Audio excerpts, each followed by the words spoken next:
आज हम लोग सीखेंगे कि हमारे पास रो एचलन फॉर्म क्या होती है। ठीक है, रो एचलन फॉर्म का पता होने के लिए हमें सबसे पहले पता होना चाहिए कि leading entry of a row क्या होती है।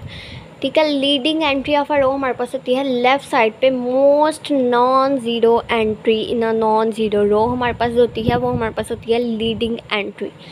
ठीक है, अब ये हमारे पास कुछ मैट्रिसेस गिवन है। अब हम इसमें लीडिंग एंट्री देखेंगे तो आपको समझ आएगी कि लीडिंग एंट्री होती क्या है हमारे पास रो एचलन फॉर्म में।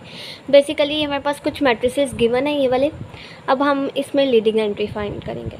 ठीक है, तो ये हमारे पास कुछ मैट्रिसेस हैं। फर्स्ट मैट्रिसेस हमारे पास ये है, इसमें लीडिंग एंट्री क्या होगी, लीडिंग एंट्री में इनके ज़ीरो के बाद जो एंट्री हमारी हो रही है वो हमारी होगी मैट्रिसेस में लीडिंग एंट्री। ठीक है, अब यहाँ पे हमारे पास क्या है टू मतलब टू से पहले कोई ज़ीरो नहीं है, तो यहाँ पे हमारी एंट्री लीडिंग एंट्री क्या है 2। और यहाँ पे ज़ीरो के बाद हमारे पास क्या है 1, तो इधर हमारी लीडिंग एंट्री क्या है 1। उसके बाद ज़ीरो के बाद हमारे पास क्या है 7/2, यहाँ पे हमारी लीडिंग एंट्री क्या है 7/2। ओके, अब मेरे पास ये सेकंड वाला मैट्रिसेस है। अब इसमें हमारी लीडिंग एंट्री क्या है, यहाँ पे 5 से पहले कोई ज़ीरो नहीं था, तो इस मैट्रिसेस में हमारी लीडिंग एंट्री क्या है 5।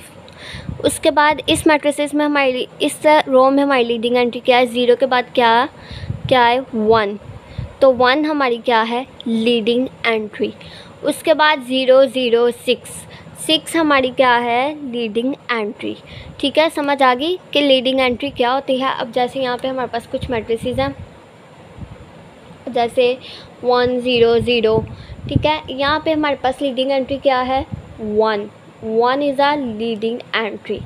ठीक है, उसके बाद हमारे पास ज़ीरो के बाद क्या है 1, ज़ीरो के बाद क्या एंटर हो रहा है 1 इज़ आ लीडिंग एंट्री। उसके बाद 0 0 के बाद 1, ये 1 इज़ आ लीडिंग एंट्री। अब ये फोर्थ वाली रो सारी 0 0 है, तो यहाँ पे हमारे पास कोई भी लीडिंग एंट्री नहीं है। ठीक है, अब यहाँ पे हमारे पास ये 4 वाला मैट्रिसेस है, इसमें देखते हैं कि इसमें हमारे पास लीडिंग एंट्री क्या है। ओके, लीडिंग एंट्री हम लोग देखेंगे कि 0 के बाद क्या है -3 हमारे पास क्या है लीडिंग एंट्री।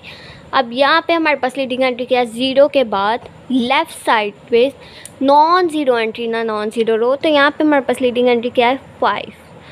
यहाँ पे 0 के बाद लीडिंग एंट्री क्या है 2, यहाँ पे 0 के बाद लीडिंग एंट्री क्या है 2। आई होप कि आपको लीडिंग एंट्री की समझ आ गई है कि रो एचलन में हमारे पास लीडिंग एंट्री क्या होती है। अगर स्टार्ट में हमारे पास ज़ीरो नहीं है तो स्टार्ट वाली वैल्यू हमारी लीडिंग एंट्री है, और उसके बाद हमारे पास ज़ीरो के बाद जितनी वैल्यूज़ हैं वो हमारी ज़ीरो के बाद जो स्टार्टिंग वैल्यू है वो हमारी क्या है लीडिंग एंट्री। ये रो एचलन फॉर्म में है। अब हम लोग नेक्स्ट वीडियो में देखेंगे कि रो एचलन फॉर्म बेसिकली होती क्या है, हमें कैसे मैट्रिसेस को देख के पता चलता है कि ये हमारा मैट्रिसेस जो है वो रो एचलन फॉर्म में है। ओके, ठीक है, रो एचलन फॉर्म में लीडिंग एंट्री का पता चल गया। अब नेक्स्ट वीडियो में हम लोग देखेंगे कि रो एचलन फॉर्म होती क्या है, कि मैट्रिसेस को देख के हम लोग को कैसे पता चलता है कि ये रो एचलन में है या नहीं। अभी के लिए ये लीडिंग एंट्री को देखें आप, उसके बाद हम लोग रो एचलन फॉर्म को देखेंगे, डिटेल में पढ़ेंगे नेक्स्ट वीडियो में।